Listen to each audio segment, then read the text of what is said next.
Good morning students. माननीय DEO Kaithal Shri Vijendra Narwal जी, माननीय DEO Kalayat Shrimati Pranita माधवक जी, respected principal जी triple S खडालुआ के आदेशों से आपकी ऑनलाइन कक्षाएं चली हुई है। आशा है कि आप इन कक्षाओं का भरपूर लाभ उठा रहे हैं तथा अपना जो दिया गया कार्य है, होमवर्क है, वो साथ साथ कर रहे हैं। तो प्यारे बच्चों, कक्षा 10वीं विज्ञान पाठ 1 की छठी वीडियो में मैं विजेंद्र सिंह, विज्ञान अध्यापक जी ट्रिपल एस खडालुआ, आपका स्वागत करता हूँ। तो प्यारे बच्चों, 5वीं वीडियो में हम चर्चा कर रहे थे कि रासायनिक अभिक्रियाएं कितने प्रकार की होती हैं। तो उसमें से हमने 2 तरह की अभिक्रियाएं हैं जो वो कल पढ़ी थी। संयोजन रासायनिक अभिक्रिया अर्थात जुड़ना, वियोजन रासायनिक अभिक्रिया अर्थात टूटना। आशा है कि आपको वो समझ में आई होंगी। फिर भी यदि कोई दिक्कत है तो आप मुझसे संपर्क कर सकते हैं। तो टॉपिक को आगे बढ़ाते हुए आज हम चर्चा करेंगे विस्थापन रासायनिक अभिक्रिया पर। तो विस्थापन रासायनिक अभिक्रिया पर चर्चा करने से पहले एक छोटा सा टॉपिक है अपना अभिक्रियाशीलता श्रेणी। अभिक्रियाशीलता श्रेणी। अभिक्रियाशीलता श्रेणी क्या होती है? तो बच्चों, जितने भी अपने तत्व हैं आवर्त सारणी में, उसमें से कुछ तो ज़्यादा क्रियाशील होते हैं तथा कुछ क्या है, कम क्रियाशील होते हैं। तो यदि हम तत्वों को ज़्यादा क्रियाशील, फिर उससे कम क्रियाशील, फिर उससे कम क्रियाशील, फिर उससे कम, फिर उससे कम, अर्थात अभिक्रियाशीलता के घटते क्रम में यदि हम लगाते हैं तो हमें एक श्रृंखला यानी कि एक लाइन प्राप्त होती है। उसे हम अभिक्रियाशीलता श्रेणी कहते हैं। तो इसको आप लिख लें साथ में। तत्वों को उनकी अभिक्रियाशीलता के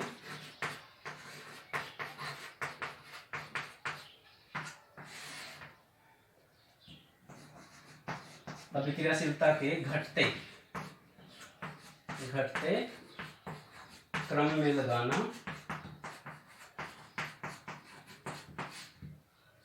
अभिक्रियाशीलता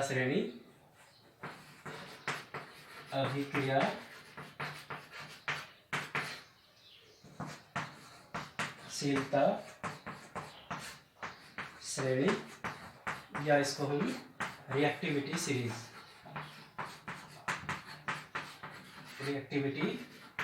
सीरीज कहते हैं।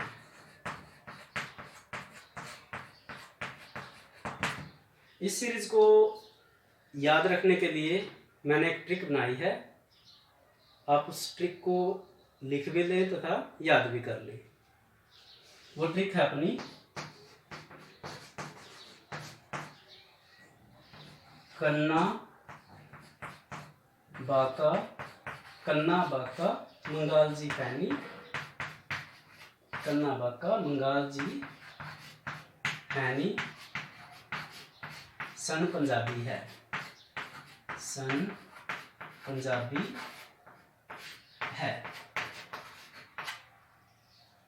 कन्ना बाका मंगाल जी फैनी। फैनी क्या होती है? वो खाते हैं जो जर्दा वगैरह। कन्ना बाका मंगाल जी फैनी सन पंजाबी है। उसके बाद 4 तत्व हैं अपने। तांबा है। तांबा से महंगा क्या होता है? चांदी। चांदी से महंगा क्या होता है? अपना सोना। और सोना से महंगा क्या होता है? अपना प्लेटिनम।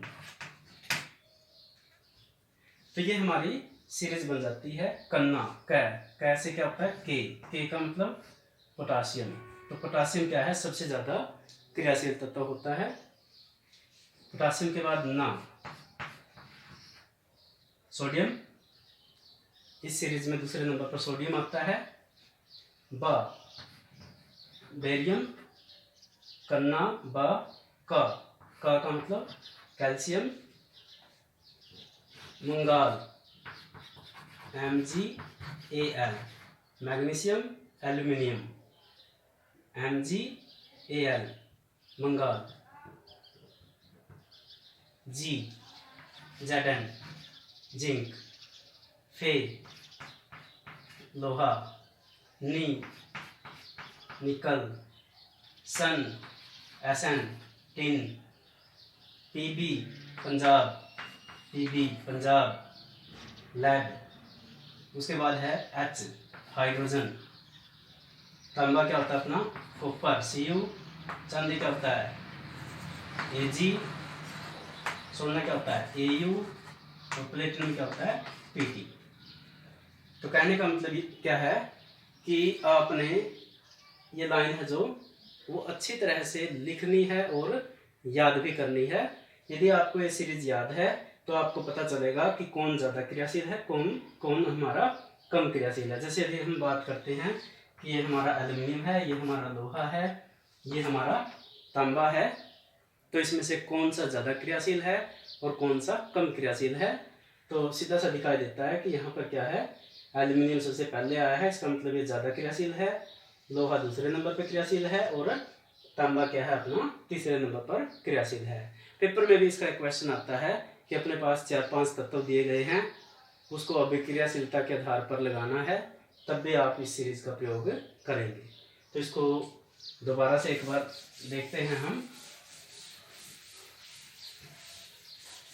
क्या था ये, कन्ना कन्ना बाका, कन्ना बाका मंगाल, कन्ना बाका मंगाल, जी फैनी,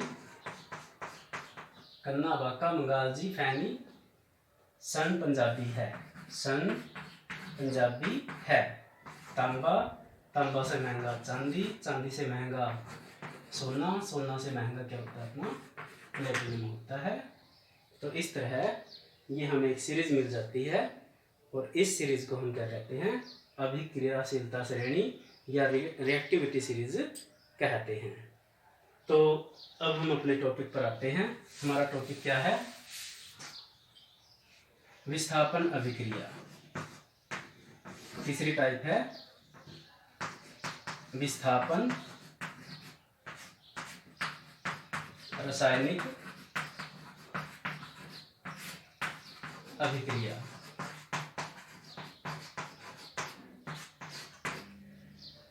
विस्थापन रासायनिक अभिक्रिया को समझने के लिए हम मान लेते हैं कि अपनी क्लास है और क्लास में एक बेंच पर 2 बच्चे बैठे हैं।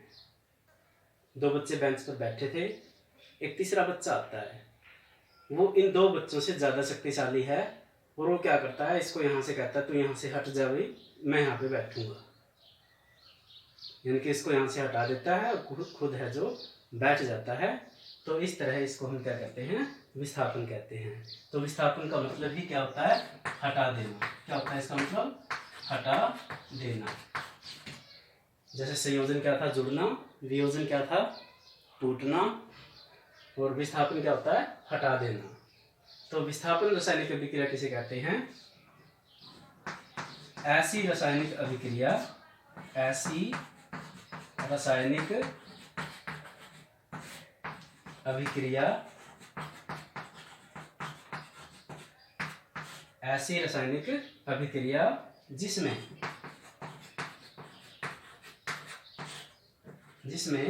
ज्यादा क्रियाशील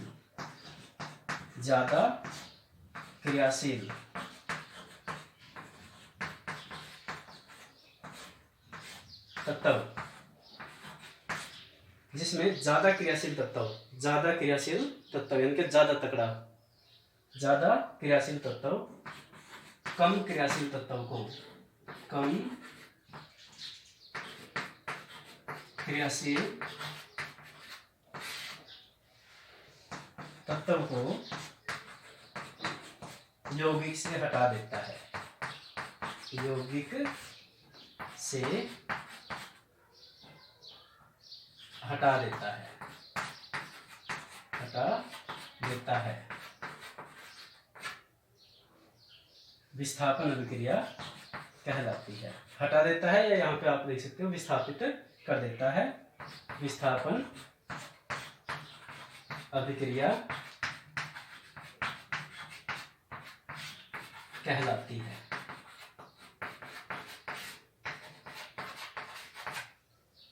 जैसे एक प्रयोग भी है जो हम लैब में करेंगे। तो क्या है अपना प्रयोग, ये आपने नोट कर लिया होगा। तो प्रयोग है अपना कि हम एक परखनली लेते हैं,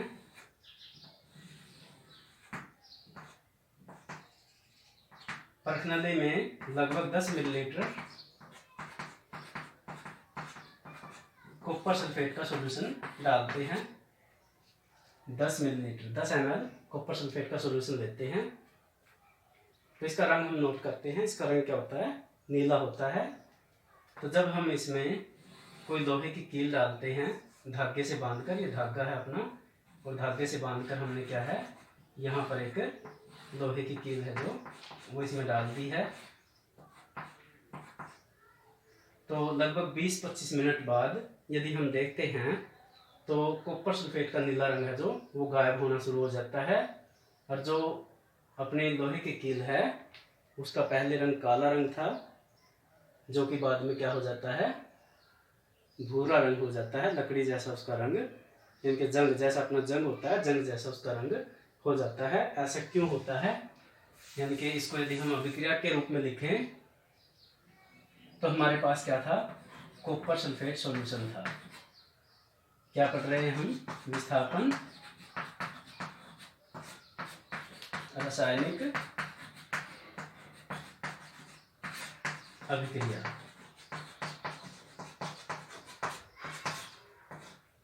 तो कॉपर सल्फेट में यदि हम लोहा डालते हैं Fe+CuSO4, तो क्रियाशीलता श्रेणी यदि हम देखें, कन्ना बाका मंगाल जी फैनी, कन्ना बाका मंगाल जी फैनी, सन पंजाबी है तांबा, कॉपर यहाँ पे आ गया। तो यदि यहाँ पर हम देखते हैं जो लोहा है Fe है जो क्रियाशीलता श्रेणी में पहले आया है, और जो कॉपर है वो क्रियाशीलता श्रेणी में क्या है, बाद में आया है। तो इसका मतलब लोहा अपना क्या है, यहाँ पर ज़्यादा क्रियाशील है, और जो कॉपर है वो कम क्रियाशील है। तो विस्थापन अभिक्रिया की परिभाषा क्या थी कि जिसमें ज़्यादा क्रियाशील पदार्थ कम क्रियाशील पदार्थ को हटा देता है, यानी कि इसको यहाँ से ये हटा देता है और ये जुड़ जाता है यहाँ पे, तो ये बनाता है FeSO4, और कॉपर हटकर क्या है अपनी विलयन में नीचे बैठ जाती है। तो यह एक विस्थापन रासायनिक अभिक्रिया है। तो बच्चों इसको दोबारा सुनो आप, ऐसी रासायनिक अभिक्रिया जिसमें ज़्यादा क्रियाशील तत्व यौगिक से कम क्रियाशील तत्व को हटा देता है, उसे हम विस्थापन रासायनिक अभिक्रिया कहते हैं। इसका दूसरा यदि एग्जाम्पल देखें हम, यदि अपने पास कॉपर सल्फेट सॉल्यूशन है, क्या है अपने पास, कॉपर सल्फेट का सॉल्यूशन है, और इसमें हम जिंक डालते हैं, क्या डालते हैं, जिंक डालते हैं। तो जिंक क्या करेगा, जिंक ज़्यादा क्रियाशील है, कॉपर कम क्रियाशील है, यानी ये ज़्यादा क्रियाशील है, ये कम क्रियाशील है, ये इसको यहाँ से यहाँ जुड़ जाएगा और इसको यहाँ से हटा देगा। तो इस हटाने को, विस्थापित करने को विस्थापन रासायनिक अभिक्रिया कहते हैं। जिंक सल्फेट ये अपना बनेगा, प्लस कॉपर है जो ये नीचे बैठ जाएगा। अब यदि हम कॉपर सल्फेट सॉल्यूशन में क्या डालते हैं, सोना डालते हैं, नहीं Au डालते हैं, यानी कि इसमें बाद में क्या था, Ag था, फिर Au था, फिर प्लेटिनम था। तो एक Au क्या होता है, गोल्ड क्या होता है, कॉपर से कम क्रियाशील होता है, तो कम क्रियाशील है, तो इसका मतलब ये हमारा विस्थापन नहीं करेगा, और यह अभिक्रिया हमारी क्या है, वो संपन्न नहीं होगी। तो प्यारे बच्चों, आशा है कि आपको ये टॉपिक समझ में आया होगा। अब हम इससे दूसरा टॉपिक शुरू करते हैं, जो है अपना नंबर 4, द्वि, द्वि मैंने क्या होता है दो, इनके दोहरा। विस्थापन, विस्थापन मैंने हटाना, तो द्वि विस्थापन का मतलब है अदला बदली। द्वि विस्थापन रासायनिक अभिक्रिया, द्वि विस्थापन रासायनिक अभिक्रिया। तो द्वि विस्थापन का मतलब क्या होता है? जैसे संयोजन का मतलब क्या था? जोड़ना। वियोजन का मतलब क्या था? टूटना। विस्थापन का मतलब क्या था? हटा देना और खुद जुड़ जाना। उसी तरह द्वि विस्थापन का मतलब क्या होता है? अदला बदली। क्या होता है? अदला बदली, एक्सचेंज। अदला बदली, एक्सचेंज। तो इसकी परिभाषा देखते हैं, फिर समझ लेंगे इसको, बड़ा आसान है ये। द्वि विस्थापन किसे कहते हैं? ऐसी रासायनिक अभिक्रिया। द्वि विस्थापन क्या होता है?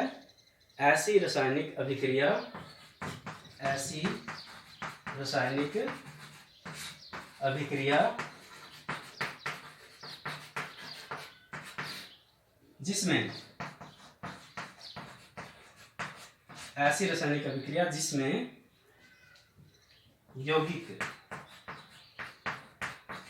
जो दो यौगिक हैं अपने, यौगिक आयनों की, आयन थे जो, आयनों की अदला बदली करते हैं। क्या करते हैं भाई? अदला बदली। आयनों की, बल्कि आपस लिखो यहाँ पर, आपस में, आपस में अदला बदली करते हैं।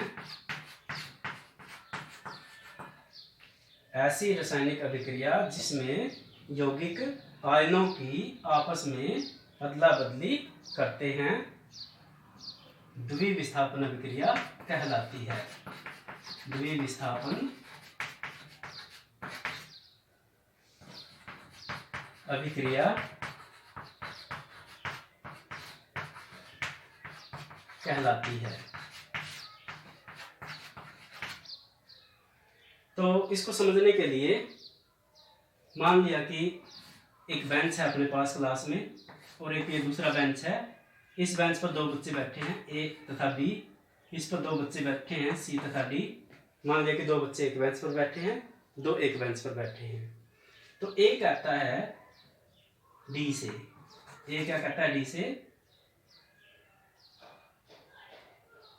कि मैं तेरा दोस्त हूं, और सी कहता है बी से कि मैं तेरा दोस्त हूं। तो ये बी और डी आपस में क्या करते हैं? ए को यहाँ भेज देते हैं और सी यहाँ आ जाता है। यानी कि इस तरह ये अपनी सीटों की अदला बदली कर लेते हैं। ये दोनों दोस्त इकट्ठे बैठ जाते हैं और ये दोनों दोस्त क्या है? इकट्ठे बैठ जाते हैं। उसी तरह आयनों की अदला बदली जो होती है उसे हम क्या कहते हैं? द्वि विस्थापन रासायनिक अभिक्रिया कहते हैं। जैसे इसका एग्जाम्पल देखते हैं हम। जैसे अपने पास सोडियम सल्फेट है। क्या है अपने पास? Sodium sulphate. सोडियम सल्फेट विलयन में यदि हम बेरियम क्लोराइड, बेरियम क्लोराइड डालते हैं तो आयनों की अदला बदली हो जाती है। यानी कि बेरियम यहाँ जुड़ जाता है और सोडियम यहाँ जुड़ जाता है। तो क्या बन जाता है? ये barium sulphate, barium sulphate plus sodium chloride, sodium chloride. अब यदि हम इसकी अभिक्रिया लिखें तो सोडियम सल्फेट, सोडियम है जो और सल्फेट है SO4, तो इसकी संयुक्ता 1 होती है, इसकी संयुक्ता 2 होती है। आर पार यदि हम गुना करें तो क्या बन गया हमारा? Na2SO4, sodium sulphate plus barium chloride. Barium है अपना, क्लोरीन है। बेरियम की संयुक्ता 2 होती है, क्लोरीन की संयुक्ता क्या है?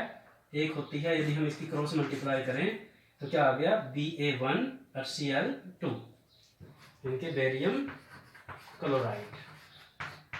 अभिक्रिया के बाद सोडियम क्या है, क्लोरीन के साथ जुड़ जाता है, तो Na और Cl है। Na की संयुक्ता 1 होती है, इसकी संयुक्ता 1 होती है, तो ये क्या है, NaCl बना देते हैं।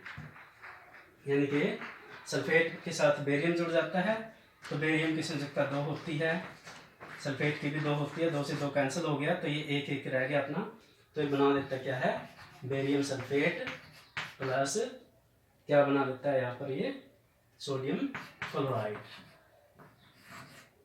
Barium sulphate plus sodium chloride, और यदि इसको हम संतुलित करें तो 2 से यहाँ पर गुणा कर दिया। तो कहने का मतलब क्या है कि हमें एक रासायनिक अभिक्रिया मिल गई, क्या मिल गई,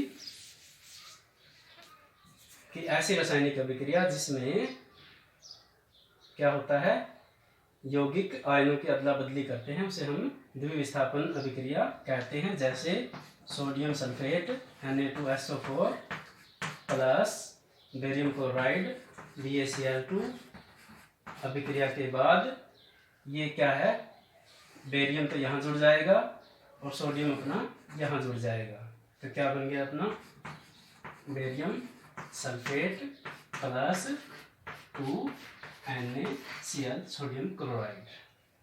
तो इस तरह आयनों की अदला बदली करने को हम क्या कहते हैं, द्वि मैंने दोहरा, यानी कि एक विस्थापन यहाँ पे हो गया और एक विस्थापन ये यहाँ पे हो गया, तो इसे हम द्विविस्थापन रासायनिक अभिक्रिया कहते हैं।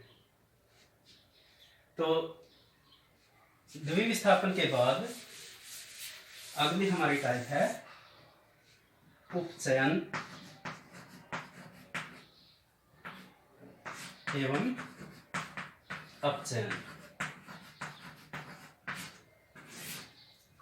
इस टॉपिक पर हम कल करेंगे चर्चा। तो प्यारे बच्चों, आज के लिए घर का जो काम है आपका, वो 4 प्रश्न हैं। पहला प्रश्न है, विस्थापन अभिक्रिया किसे कहते हैं। विस्थापन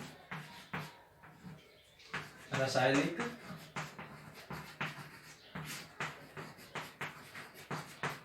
अभिक्रिया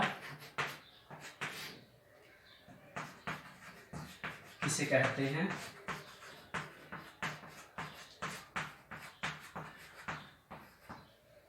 दो उदाहरण दो।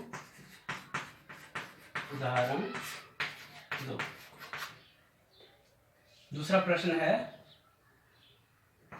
द्विविस्थापन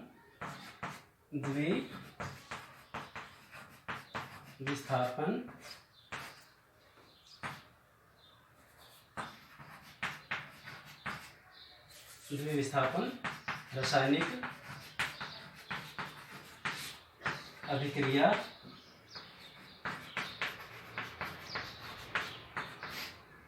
किसे कहते हैं।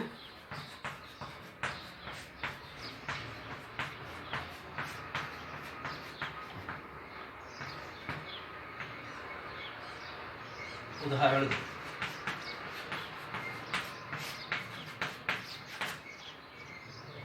तीसरा प्रश्न है, अभिक्रियाशीलता श्रेणी किसे कहते हैं। अभिक्रियाशीलता श्रेणी किसे कहते हैं।